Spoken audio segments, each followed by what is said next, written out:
Happy Sunday. Good morning, and welcome to day 5 of 50 and Starting a Business.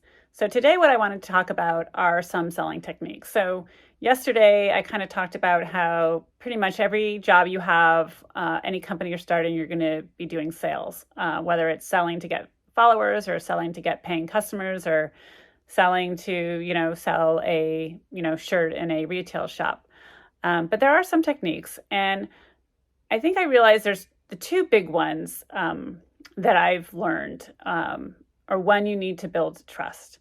And there's a lot of different ways you can build trust. But for me, I think the number one thing is if you believe in what you're doing, if you believe in what you're saying, if you believe in the product, you believe in your skills, you believe that you're a good financial advisor, building trust with a client is relatively easy. I think most people can tell that, when someone is kind of lying or whatever. I know with FTX and Sam, maybe that line of actually knowing whether someone is trustworthy or not is been blurred.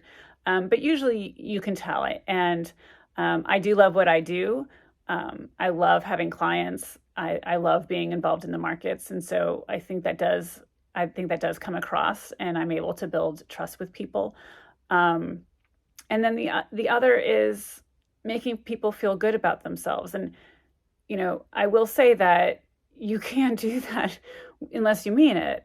So I know when I started doing sales and what I've read in books or what I see on YouTube videos, it's, do your homework, know your client. I think it's different. I think it's different depending on what you do. So for example, if you're, doing corporate sales and you're B2B sales, then yeah, you should do your homework and know that corporation and know if they're using a competitor's product or if they don't have a product. What is the background of the person in that position that has the decision making to buy your product? Did they go to a school you went to or a town? What can you learn about them that's going to make a connection?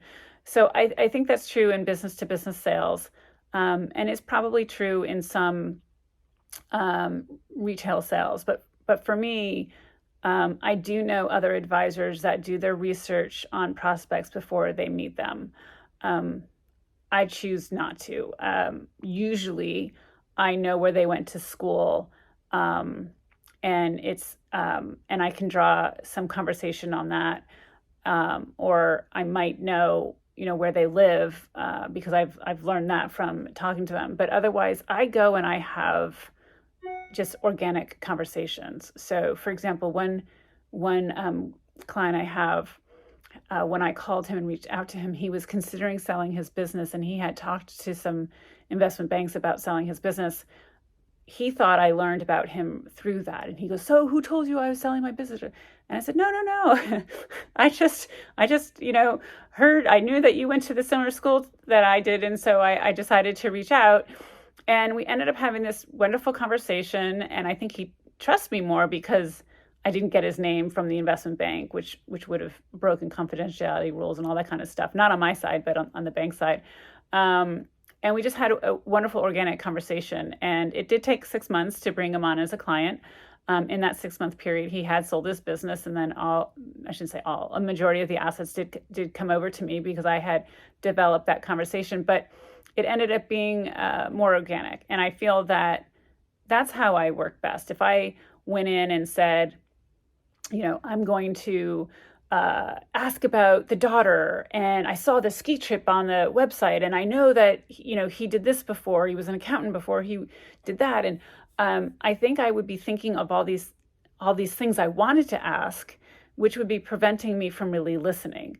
It is actually funny for me. I find when I meet a prospect, mainly a prospect, not a client, but when I go meet a prospect and talk to them in my meetings, I always say, "Oh, do you have 10 minutes? Let's just 10 minutes and get a coffee." I haven't had one that hasn't gone more than an hour. So I usually, in my mind, I'll schedule like a 2-hour block. But I come back tired. I come back very tired. I'm an introvert by nature, but I find that I'm listening so intently, and I usually bring up a notebook and and a pen, and I don't even write a lot down because I really want to listen. And I have a very good memory that I can rely on. So, a meeting I just had last week, and the husband's going to go to Iceland and the wife's not going. And we talked about, marriage and how our marriage works and different trips.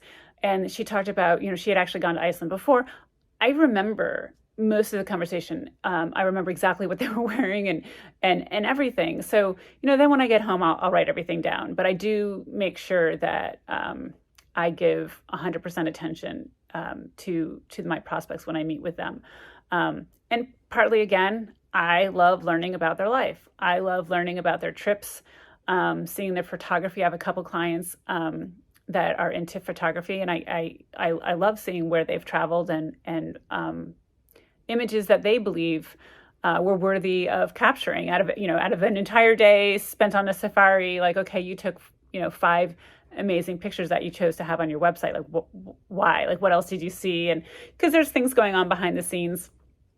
But so that's where I differ from pretty much all literature out there, of going into meetings not having, a whole sheet of paper about my prospect.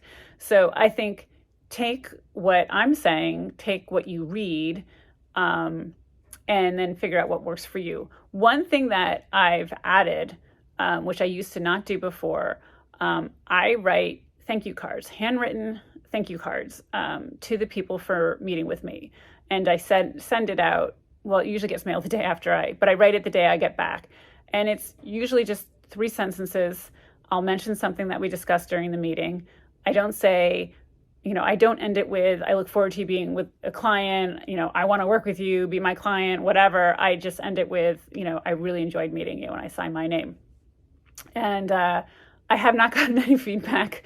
That is something I just started as I went out on my own. I've gotten no feedback from prospects. I have had 3 become clients, and not one of them has said, "Oh, thank you for the card."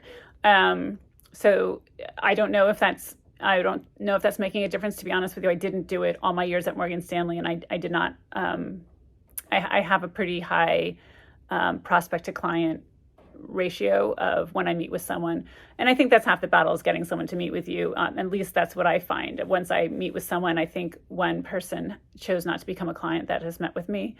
And so I keep that in mind. But it really is like, whether you do your homework or you don't do your homework, the next number, you have to build that trust. And then the next is have the people that you're meeting with, whether it is B2B or it is retail, feel good about themselves. People are, make them laugh. They're more likely to become your client if they feel good when they're in your presence. And I think I read that in Zig Ziglar's book, that's in a bunch of websites. I don't have a problem if I make a mistake and laugh at myself. I'm human. I totally make mistakes. I can admit to my mistakes when I do make them. But sometimes I'll get tongue-tied because, or occasionally I'll make the big mistake of talking over someone, which is like really bad. And then I just, I apologize, and, I just get embarrassed, and I admit to it, and we move on. But I think it's important to show that you're human. I am not a robot. I am not a sales script. I am not, a client acquisition person. I'm a person that believes that I can help you. And I believe that you are better off working with me than, probably 95% of the other financial advisors out there. And I think that comes across without me having to say those words. And I love the selling process. I love meeting people. So I think that comes across. So I think those are things that make me successful, that can help make you successful. Don't feel that you can't make a mistake. I mean, there's been plenty of times that I've called up a prospect and I've flubbed their name. It's definitely, names, pronunciations are not my forte. And I apologize. I mean, I have a very easy name, Laura Casey. I've been called Cassie a lot. I've had someone try to call me Casey Laura, which is fine. That happens with my son, Owen, Casey Owen. But go into the sales process believing what you're selling. That's going to help you come across as trustworthy. Have it so that you are making your prospect feel good about themselves, and that they would feel good having your product. My whole belief is I am giving my clients peace of mind, that they can go to bed at night knowing that I am looking at the stock market and their portfolio all the time. So I think if you do those things, your selling is gonna really take off. I don't think you have to, I read Zig Ziglar's book, and it was like all these like closing. This is how you should close. I think, yes, you need to ask for the sale. You have to ask for the client, prospect to become my client. You need to ask for someone to buy the vacuum, or you need to ask someone to follow or to subscribe or whatever. So that's obviously very important. But I think if you have humor along the way, you show that you are creating value. And again, I think number one is know what you're doing so you can come across as trustworthy. Believe in what you're doing. If you don't believe in what you're doing, then you need to find something else. Anyway, I hope that's helpful. I have it on a blog on my website. Feel free to reach out for any, with any questions. Tell me that I'm wrong, or give me advice. Love to hear from you. Take care. Bye-bye.